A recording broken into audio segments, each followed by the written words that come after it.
Bonjour, bienvenue sur Mediapart pour un grand entretien, exceptionnel autour d'un livre, L'âge productiviste, publié par Serge Audier, qui est notre invité. Je vais l'interroger en effet avec Jade Lingard qui couvre les questions écologiques sur Mediapart.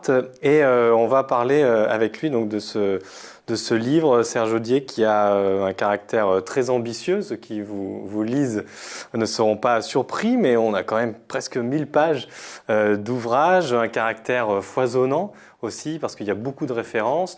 On voit des auteurs qu'on connaît sous un jour différent. On découvre aussi une série d'auteurs assez impressionnantes. Vous ne le direz peut-être pas dans l'entretien, donc je peux le dire, c'est un travail immense qui est accompli à travers ce livre. Et ce qu'on peut faire remarquer aussi, c'est que c'est la suite de la Société écologique qui avait déjà été publiée par La Découverte, livre pour lequel nous vous avions reçu avec Jade. Les gens pourront retrouver la vidéo sur notre site ou sur notre chaîne YouTube. Et donc dans ce livre, vous essayez d'élucider, à travers une enquête intellectuelle, pourquoi ce que vous appelez le culte du développement productif n'a jamais été ébranlé par les quelques brèches écologiques que vous aviez donc explorées dans la société écologique. Et c'est justement sur ce terme-là de productivisme qu'on voulait vous poser la première question.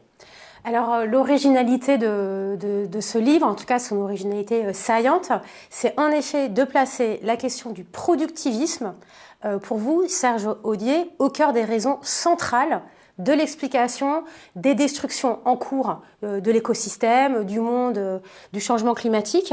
Alors, tout simplement, on voulait vous demander, pour commencer cet entretien, exactement comment est-ce que vous définissez le productivisme et surtout, comment est-ce que vous distinguez son influence d'autres causes structurelles majeures, par exemple capitalisme, consumérisme et domination technologique ?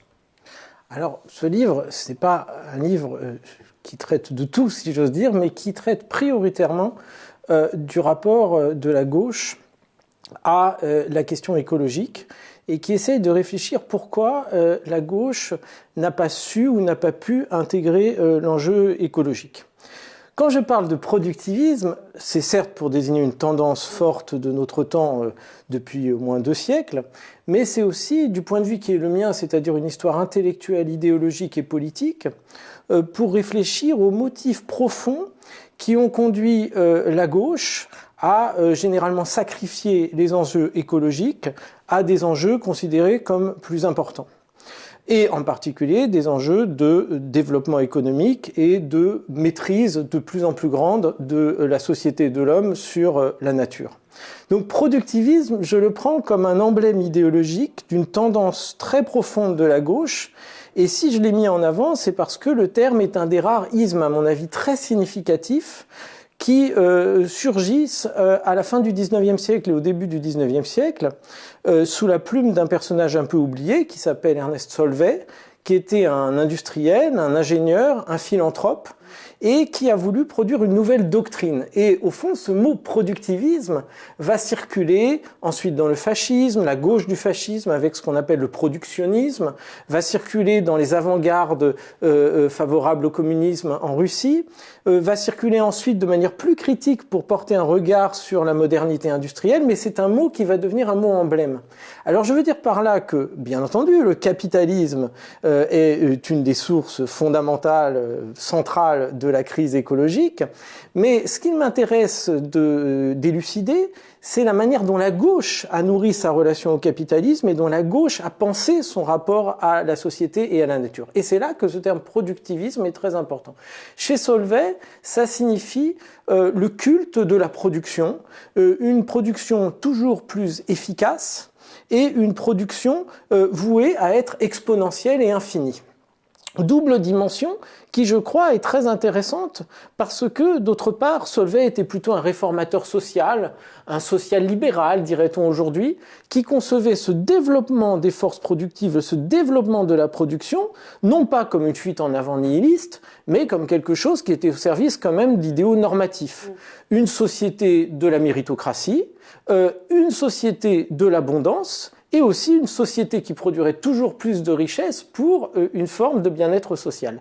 Donc c'est plutôt en termes d'idéologie structurante de la gauche que ce mot productivisme m'a semblé significatif. Je veux dire par là que je n'ai pas voulu désigner une essence d'une époque qui d'ailleurs est diverse et traversée, j'essaie de le dire, par des tendances différentes et divergentes. Mais est-ce que ça veut dire que pour vous, sans productivisme, au sens que vous commencez à expliquer, il n'y aurait pas eu de progressisme? C'est-à-dire c'est une part consubstantielle, intrinsèque et majeure du progressisme? Alors c'est là qu'on a des questions de fond sur qu'est-ce que la modernité et qu'est-ce que la modernité pour la gauche et le progrès pour la gauche. Je dirais que la gauche est traversée par des tendances qui sont à la fois intimement liées et contradictoires. Il y a une tendance qui est la tendance vers l'émancipation universelle, l'égalité ou l'égalité des libertés en quelque sorte, et c'est un projet d'autonomie. Et il y a d'autre part un projet de domination sur la nature qui remonte à bien avant l'histoire de la gauche, si je puis dire, mais que la gauche a entièrement repris à son compte. Et au fond, il y a eu, à mon avis, un mariage ou une association entre ces deux dimensions. Dimension de pousser vers l'émancipation de tous, mais qui s'est mariée à cette dimension de développement productif, maîtrise croissante et exponentielle de la nature. Et de ce point de vue-là, si j'insiste sur cette idée de productivisme, c'est aussi parce que il y a cette idée du travail sûr. Il y a un culte du travail dans l'histoire de la gauche et un culte de la domination de la matière et de domination de la terre. On le trouve aussi chez des libéraux, on le trouve chez beaucoup d'autres, mais je crois que ce culte du travail et de la domination a travaillé profondément la gauche aussi parce que c'était le culte des producteurs, lesquels producteurs devaient au fond s'émanciper et prendre en main ce fameux développement productif. Donc voilà un petit peu un nœud de questions qui font que productivisme a été, me semble-t-il, un mot très important. Et une question sur les raisons pour lesquelles, dans ce mariage, cet entrelacement de ces deux tendances, pour l'émancipation et vers le productivisme, la domination, la maîtrise, pourquoi est-ce que la domination et la maîtrise, finalement, a toujours recouvert les brèches émancipatrices? Est-ce que, justement, il faut trouver l'explication dans des ressorts idéologiques, donc justement ce culte du travail que vous venez d'évoquer. D'ailleurs, tout le lexique de la croyance et de la religion du culte revient beaucoup dans votre livre. Ou est-ce qu'il n'y a pas aussi des facteurs, sans doute, mais à quel niveau, de tout bête et tout matériel quand on arrive, qu'on est la gauche, qu'on arrive au pouvoir dans un pays, on est sur une scène internationale avec des États en compétition, il faut avoir une grosse armée, il faut avoir beaucoup de richesses pour pas se faire attaquer ou en tout cas pouvoir se défendre. Donc est-ce qu'il n'y a pas aussi des facteurs aussi triviaux que ça qui expliquent pourquoi ce productivisme a toujours été si patent dans la gauche ? Bien entendu, historiquement et dans le présent, on peut l'expliquer par ces contextes et ces pressions historiques, y compris, j'essaie de montrer comment la Russie de Lénine a intériorisé tous les préceptes du taylorisme et du fordisme, aussi dans le contexte réaliste qui était celui tout simplement de la survie de la révolution et des rapports de force à l'intérieur même du capitalisme mondial. Mais j'essaie quand même de remonter, si je puis dire, avant, comment Lénine en est venu à avoir une telle fascination, notamment pour le taylorisme et pour le développement des forces productive, et ça, je pense que ça a une histoire, je dirais, beaucoup plus longue, qui ne s'explique pas seulement par des purs rapports de force ou des contraintes extérieures.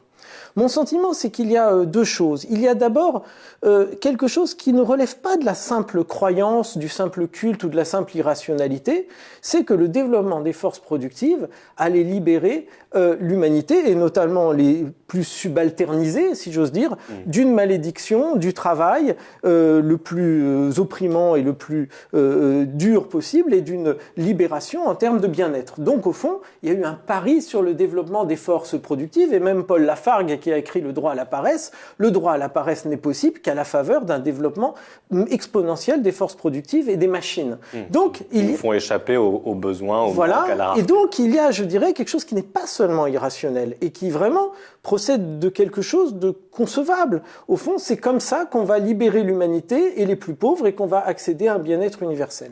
Mais par ailleurs, je pense qu'il y a eu une véritable fascination pour le développement industriel, le développement des forces productives. J'essaye d'en faire la généalogie avec Saint-Simon, les Saint-Simoniens. On peut rappeler qui sont les Saint-Simoniens. Voilà, alors Saint-Simon, c'était un des réformateurs sociaux considéré comme un précurseur du socialisme, qui avait considéré que le pouvoir devait revenir aux producteurs. Mais il y avait encore une dimension assez élitiste chez Saint-Simon. Les Saint-Simoniens, ce sont ses disciples dans les années 1820-1830, qui vont diffuser la parole du maître autour du thème de la production et du développement de la production, mais aussi autour d'un thème qu'on pourrait dire de justice sociale. Par exemple, les Saint-Simoniens étaient pour l'abolition de l'héritage. Et ça, c'est quelque chose qui était très important, qu'on retrouvera d'ailleurs d'une certaine manière chez Solvay et chez d'autres personnes. Donc, il y avait ensuite chez Marx et chez d'autres quelque chose qui relève d'une certaine fascination. Le capitalisme était conçu souvent comme abominable, immoral, exploiteur, mais il y avait une fascination pour cette extraordinaire machine productive dont la bourgeoisie était l'agent. Et de ce point de vue-là, un des textes les plus fascinants, c'est le manifeste du Parti communiste de 1847-1848, où, comme le dira Engels dans une préface tardive à l'édition italienne du manifeste, le manifeste rend justice à l'action historique de la bourgeoisie. Pourquoi rend-il hommage à l'action historique de la bourgeoisie? Parce que la bourgeoisie a développé les forces productives comme jamais. Ça ne veut pas dire qu'il ne faudra pas dépasser radicalement le capitalisme et ses catégories, mais ça veut dire aussi que pour Marx et surtout pour la vulgate marxiste, il faut en passer par là. Et pourquoi, une fois de plus, je pense que ce deuxième 19e siècle et le premier 20e siècle, sans parler du reste, bien entendu, eh bien, est dans une fascination pour la technique, les machines. C'est l'âge des grandes expositions universelles. Marx les regardait avec sarcasme, mais pas tout le monde. Et globalement, on sent quand on lit les textes. Par exemple, Marx souvent dit que le développement des machines, le développement de l'électricité même... Ça revient souvent, voilà, hein, la fascination pour la révolution. C'est Lénine, les soviets plus l'électricité. Mais on voit chez Marx, il y a un moment où Marx est quand même dans une situation très déprimante pour l'avenir du communisme et de l'émancipation. Et Marx dit, mais il va y avoir la fée électrique, en quelque sorte, il va y avoir l'électricité, et la bourgeoisie ne sait pas elle-même qu'elle est en train de creuser en fait sa propre tombe par ce développement d'une technique extraordinaire. Vous aviez parlé, Fabien l'évoquait en début d'émission, d'une société écologique dans votre précédent livre qui essayait justement de constituer la cartographie et la mémoire de tous ces chercheurs, ces chercheuses, ces intellectuels, mais aussi ces militants, même si vous travaillez essentiellement sur les textes. C'est pas que des textes théoriques, c'est aussi des textes de journaux, des textes d'expression militante. Et donc toutes ces personnes qui, depuis bien avant le 19e siècle, avaient défendu l'importance de la défense de la nature, avaient voulu défendre la nature, ce qu'on appelait la nature, des impacts destructeurs de l'influence humaine. Là, est-ce qu'on pourrait dire que pour vous, c'est la société industrielle qui l'a emporté sur la société écologique? Et est-ce que pour vous, on se situe aujourd'hui, en 2019, encore dans ce paradigme de société industrielle? Alors, ça fait beaucoup de questions, mais disons qu'effectivement, au XIXe siècle, un certain nombre d'auteurs, comme Élisée Reclus, comme William Morris, comme un certain nombre d'anarchistes, de républicains, ont marié une critique qu'on appelle sociale et une critique artiste, comme on dit, du capitalisme, et ont voulu, en quelque sorte, réconcilier la société avec la nature, au nom même de l'émancipation et du rationalisme.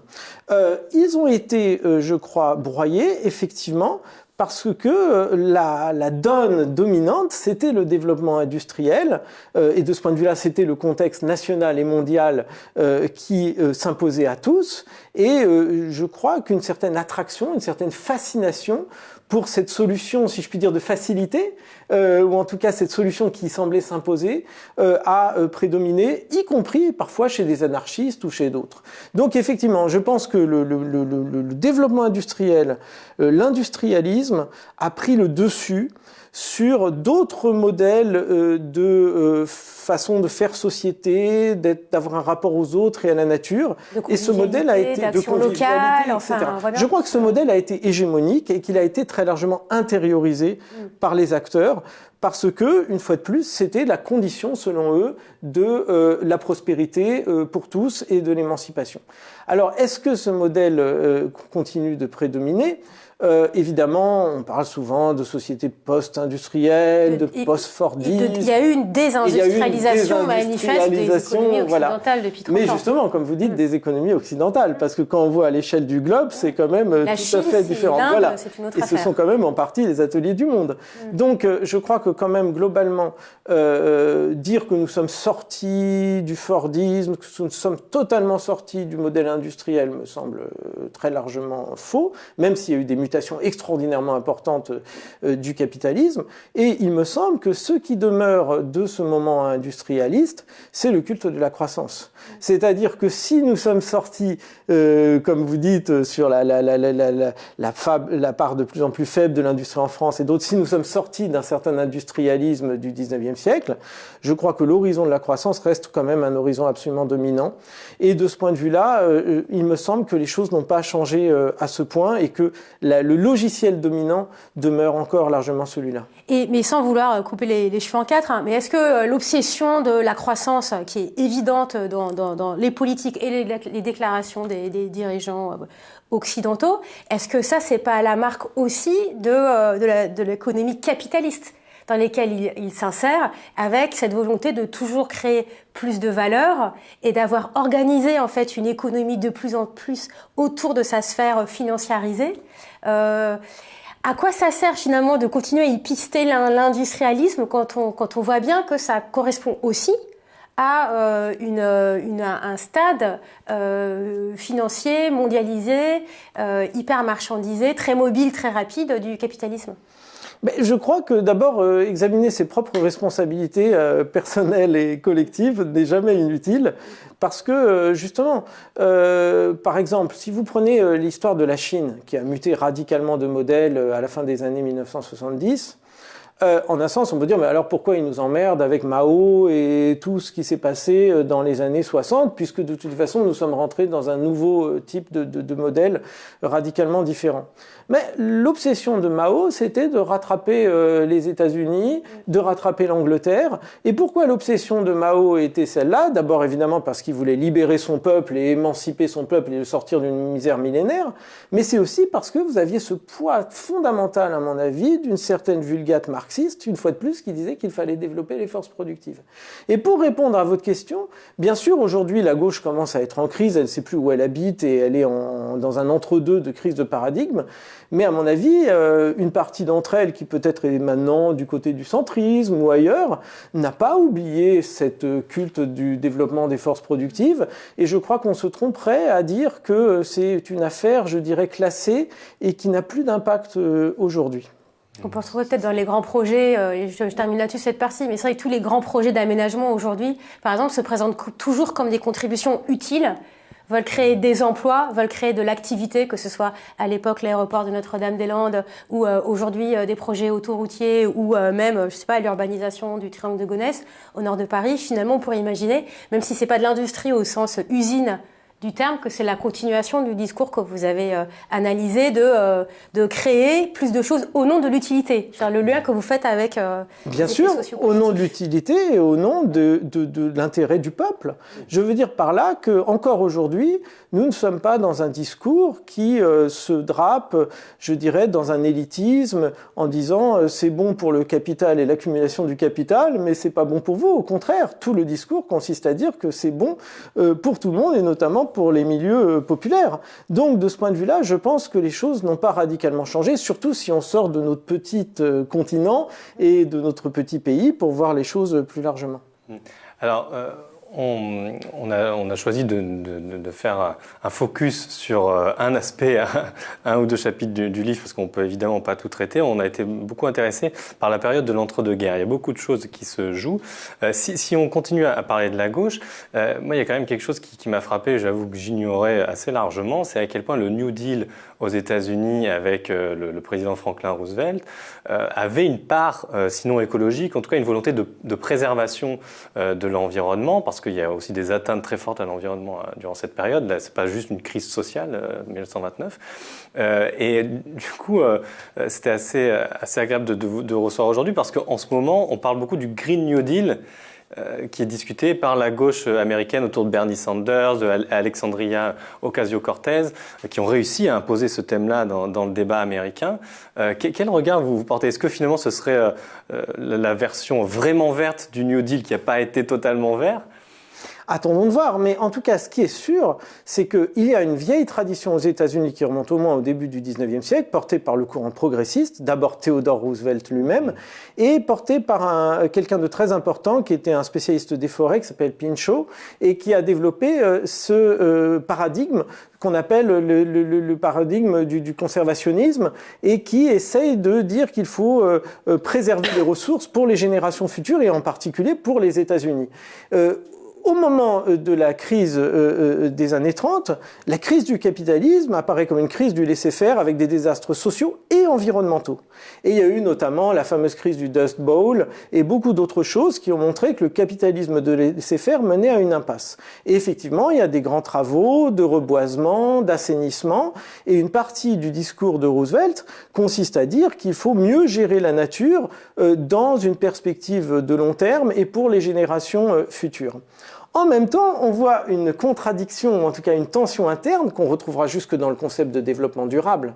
C'est-à-dire que c'est un développement durable, mais c'est aussi un développement et c'est aussi durable. Et où est la part du développement, où est la part du durable, si j'ose dire? C'est là qu'il y a une ambiguïté d'autant plus forte que les élites progressistes américaines du New Deal étaient par ailleurs fascinées, là encore, par le développement des forces productives.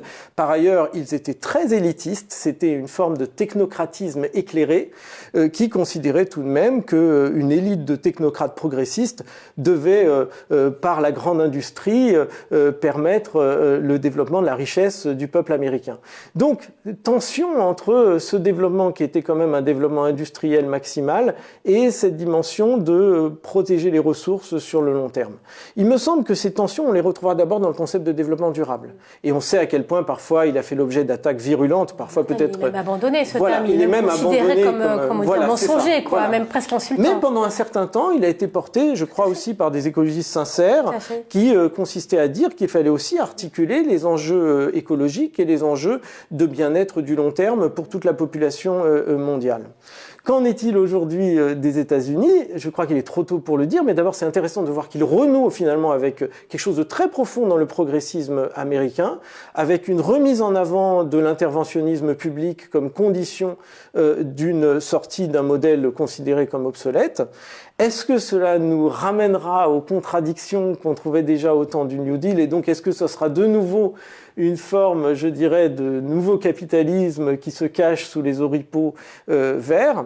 Je crois qu'il est trop tôt pour le dire, mais c'est un risque, comme il y a eu ce risque durant toute l'histoire des compromis qui furent souvent des compromis bancaux, tellement déséquilibrés qu'ils ont été finalement trompeurs. Il y a peut-être une attention à la démocratie économique qui est peut-être un peu plus forte justement dans les projets contemporains. Oui, ça c'est probable, parce que de fait, les élites tirées du passé, quoi. Voilà, les élites rooseveltiennes, c'était quand même des élites très élitistes. Hein. Ouais. On l'oublie un petit peu parce qu'on croit que c'est que les néolibéraux et les méchants de droite, mais enfin, les Rooseveltiens, ils étaient pas mal dans leur élitisme. Justement, pour terminer sur le focus historique qu'on voulait faire, toujours dans les années 30, parce qu'il n'y a pas que la gauche, vous parlez aussi de la droite, des néolibéraux, et donc les années 30, c'est aussi un moment où les néolibéralismes sont en train de se constituer en tant que mouvance intellectuelle, avant de triompher beaucoup plus tard dans les années 70.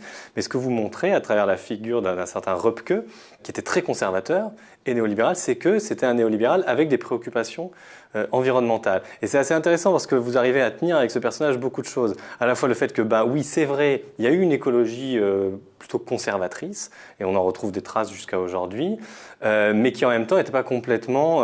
c'est souvent l'accusation qu'on fait, on dit « Ah bah oui, les nazis étaient écolos ». Bon, Röpke était anti-nazi, quoi. Donc c'est vraiment une figure intéressante, j'aimerais bien vous entendre en quelques phrases sur ce personnage. D'abord, un mot quand même, mon livre est une autocritique de la gauche, c'est-à-dire ma famille, ah non, mais parce que j'ai peur qu'il soit mal lu, c'est aussi une critique de la droite, évidemment, très forte. Du néolibéralisme et d'autres formulations de la droite, et la droite porte pour moi une responsabilité écrasante, et je dois dire que je ne compte pas du tout sur elle, même pour quoi que ce soit. Donc, que les choses soient claires. Ce qui est intéressant, c'est que j'essaie de faire une analyse du néolibéralisme qui est extrêmement minoritaire, je suis à peu près le seul seul dans le monde à faire ce type d'analyse. C'est-à-dire, je pense que le néolibéralisme est travaillé par des contradictions et des visions non pas incompatibles, mais quand même assez fortement contradictoires, ou en tout cas avec des tensions. Et notamment, il y a un personnage qui s'appelle Röpke, qui était un néolibéral allemand, très conservateur, voire réactionnaire, un personnage extrêmement peu sympathique, disons-le clairement, mais sans doute marqué par le romantisme, par toute la littérature conservatrice, eh bien, ne cesse de dire que l'humanité va à sa perte, parce qu'elle est en train d'appauvrir les sols, parce qu'elle est en train de détruire la biodiversité, parce qu'elle est en train d'envahir les cieux d'avions et d'envahir les routes de voitures. Et on sent une critique qui est à la fois esthétique, sociale, et au fond, il y a chez ce néolibéral l'idée que le marché et le développement économique qui se développerait, je dirais, sans intégration dans un cadre social et naturel, va dans le mur. Alors par ailleurs, on peut voir chez Röpke lui-même des contradictions absolument fondamentales. J'ai mentionné une lettre d'un autre néolibéral de Genève aussi, qui s'appelle Rappard, qui dit à Röpke, mais enfin, comment pouvez-vous être pour le capitalisme, pour la libre propriété, etc., et être nostalgique des petites communautés agraires de jadis? Il faudra choisir, suggère-t-il. Mais ce qui montre en tout cas que la soi-disant école de Genève, dont on parle beaucoup, y compris parfois à Mediapart, l'école de Genève du néolibéralisme est traversée elle-même, à mon avis, par des tensions fondamentales sur cette question de l'écologie. Même si Röpke, sans doute, menait à une impasse et n'avait aucune réponse à donner, du moins est-il clair qu'il y avait là une position sensible à la crise environnementale. Or, ce que j'essaie de montrer, c'est que d'autre part, une grande partie de ceux qu'on appelle les néolibéraux, Mises, Hayek, plus tard Milton Friedman, étaient globalement des gens non seulement qui n'en avaient rien à faire des désastres écologiques, mais qui considéraient que la régulation écologique menée par les conservationnistes américains ou plus tard menée par le Club de Rome et d'autres encore était une catastrophe parce que justement elle allait brider la croissance, parce qu'elle allait brider la liberté des forces économiques.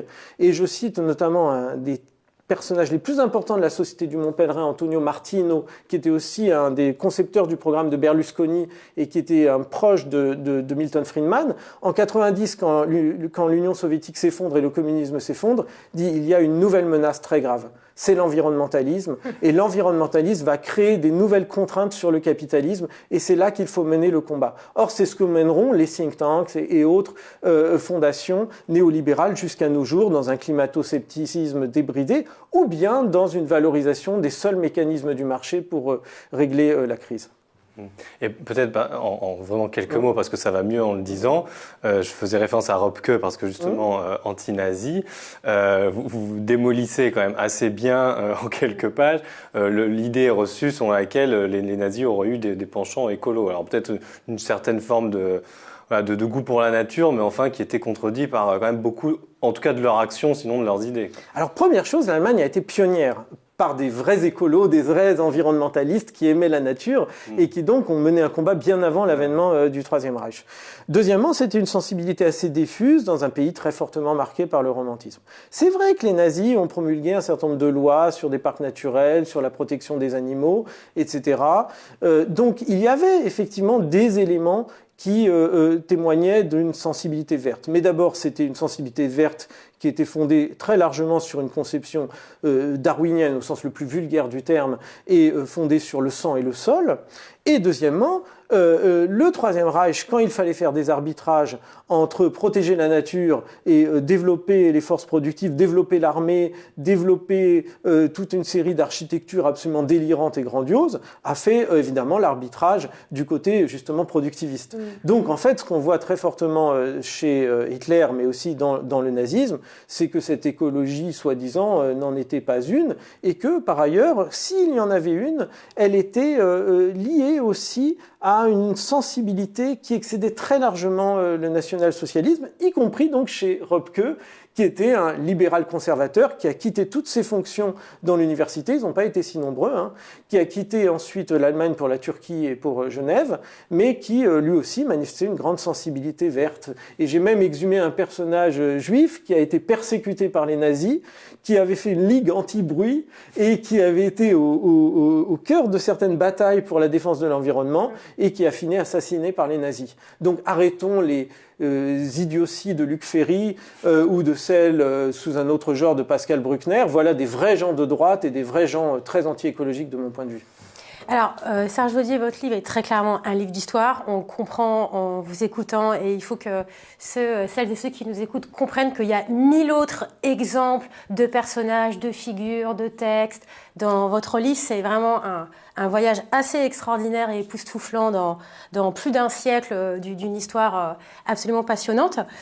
On n'a quand même pas pu s'empêcher, à la fin de la lecture avec Fabien, de se demander, mais du coup, quels usages politiques faire aujourd'hui, dans notre monde d'aujourd'hui, qui est celui qui est directement confronté et peut-être plus fortement conscient qu'auparavant de ces questions d'effondrement. On a évoqué tout à l'heure Anthropocène, Capitalocène, etc. Quel usage politique faire aujourd'hui d'un tel travail de constitution de savoir sur le productivisme? Et la question que j'avais envie de vous poser, c'est la suivante, c'est que, en fait, depuis une dizaine d'années, on a des militants anticapitalistes, syndicaux, écologistes, défenseurs des droits humains, défenseuses et défenseurs des peuples autochtones, qui essayent de constituer quelque chose qui s'appelle la justice climatique.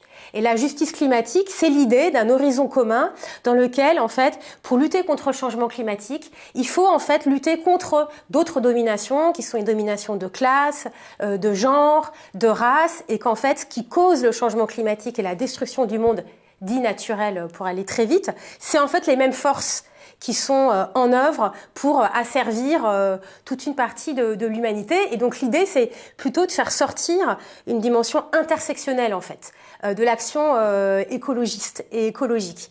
Et en même temps, c'est un agenda qui est fragile, parce qu'on voit bien les difficultés qu'il y a à faire travailler des militants syndicaux, par exemple, qui vont défendre, et on comprend bien pourquoi, l'emploi et l'activité créant l'emploi, par rapport à des personnes impactées par des mines, par exemple, si je pense à l'extractivisme dans la jungle amazonienne, mais il y a tristement des milliers d'autres exemples qu'on peut avoir en tête. Et donc, du coup, la question, c'est, dans ce moment-là où on essaie désespérément de tisser des liens entre agenda social et agenda écologiste, est-ce qu'il n'y a pas un risque, en faisant ressortir le productivisme, de réaiguiser, de réaffûter des clivages entre d'un côté classe laborieuse, prolétaires, travailleurs, et de l'autre écologistes, dont on aurait pu penser qu'on avait plutôt intérêt à les rapprocher aujourd'hui.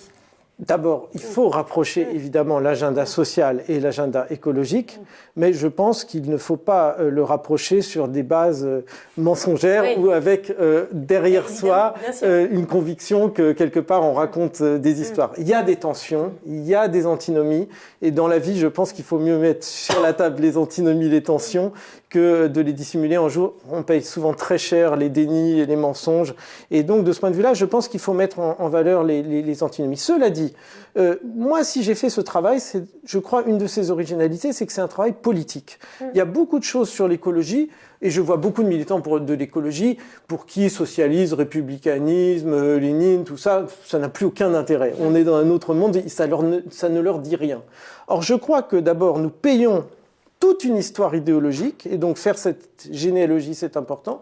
Et d'autre part, mon plaidoyer, qui est un plaidoyer parmi d'autres, évidemment, c'est quand même pour réarticuler les idéaux de gauche, justement, avec l'enjeu écologique.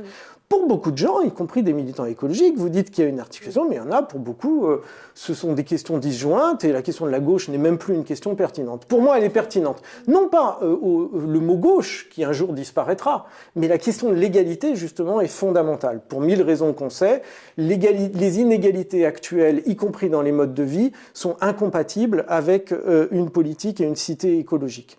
Donc, articuler effectivement l'égalité, la question de l'égalité avec la question écologique, notamment avec cette question de la justice environnementale, me paraît crucial. Mais pour ça, c'est aussi, je dis en quelque sorte, encore un effort, amis de gauche, pour être écologiste, mais je dis aussi encore un effort, amis écologistes, pour être de gauche. C'est-à-dire que ce sont les deux parcours qui me semblent devoir être faits, faute de quoi ces questions-là vont être disjointes d'une manière ou d'une autre. Et donc, c'est plutôt un plaidoyer pour articuler encore plus l'agenda égalitaire et l'agenda écologique. Alors, si on vous suit, la résolution, l'articulation, vous essayez de la trouver dans ce que vous appelez un éco-républicanisme conflictuel. Comment, il faut lire le livre évidemment, mais comment, pour ceux qui ne l'auraient encore pas lu, comment vous résumeriez cette doctrine-là? Alors d'abord, j'étudie plusieurs possibles. Éco-libéralisme, éco-anarchisme, éco-conservatisme, éco-anarchisme. Entendons-nous bien, ce n'est pas un modèle économique, c'est plutôt une idéologie ou en tout cas une vision politique du monde. Et j'essaye de dire que, au fond, ceux qui parlent le plus peut-être à tous, là aussi peu importe qu'on emploie le mot républicanisme stricto sensu, c'est moins, par exemple, le socialisme ou l'écosocialisme que la question de l'intérêt général, de l'intérêt commun, du bien commun.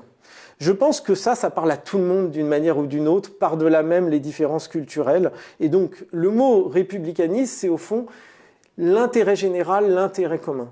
Or, je crois que cette question de l'intérêt général et l'intérêt commun est profondément articulée à la question écologique parce qu'on voit de plus en plus que c'est une question intergénérationnelle.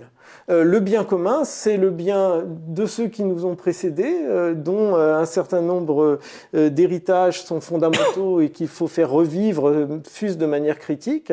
Le bien général ou l'intérêt général, c'est celui des générations présentes avec toutes les inégalités environnementales qu'on a évoquées, mais ce sont aussi toutes les générations futures qui n'ont pas leur mot à dire, voire si on élargit la notion de peuple, ce sont toutes les espèces sur lesquelles nos décisions ont des impacts absolument fondamentaux et tragiques et qui n'ont pas droit au chapitre.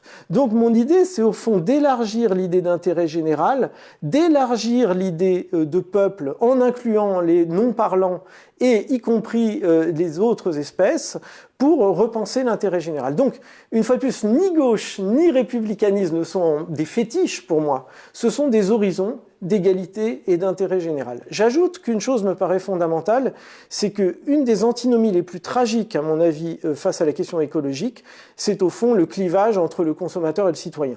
Certes, il y a des consommateurs qui ont beaucoup de mal à consommer, mais globalement, c'est quand même un des clivages les plus fondamentaux, je crois même à l'échelle internationale.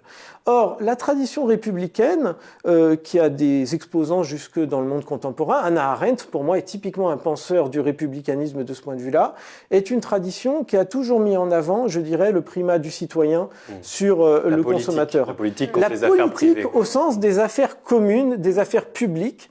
Et au fond, il y a l'idée que l'individu doit se situer dans un monde commun et se sentir responsable d'un monde commun en pensant bien que ce commun, une fois de plus, il comprend les générations passées, futures et les générations à venir et aussi d'autres espèces. Et donc cette mise en avant du civisme comme catégorie centrale peut apparaître comme un mot creux à certains, mais pour moi pas du tout. Reste que le bien commun, le civisme et toutes ces catégories républicaines doivent évidemment s'articuler à des projets concrets qui, de fait, impliqueront une décroissance de tout ce qui est nuisible à l'environnement. Et de ce point de vue-là, je ne dis pas que le républicanisme est une formule creuse. Elle doit s'arrimer à un projet économique qui sera conséquent avec cet horizon. Mais je crois qu'un horizon politique et un horizon idéologique est fondamental. Pourquoi ? Parce que ni le progrès spontané de la technique, ni des petites expériences localisées où chacun dans son coin essaye de survivre ne seront à la hauteur des choses. Il faut un agenda collectif. Or, à ma connaissance, il n'y a pas d'agenda collectif sans une vision politique et donc sans une vision, entre guillemets, doctrinale qui puisse orienter l'agir collectif. Et cette vision doctrinale, c'est donc celle que vous développez tout au long de l'épilogue de ce livre, qui est donc ce grand voyage à travers les 2 derniers siècles et plein de références comme on l'a développé au cours de cette émission. Merci de nous avoir accordé cet entretien. Merci Jade également pour avoir mené cet entretien. Je vous donne rendez-vous donc sur notre site, sur notre chaîne YouTube pour voir toutes les autres vidéos de Mediapart. Merci à vous.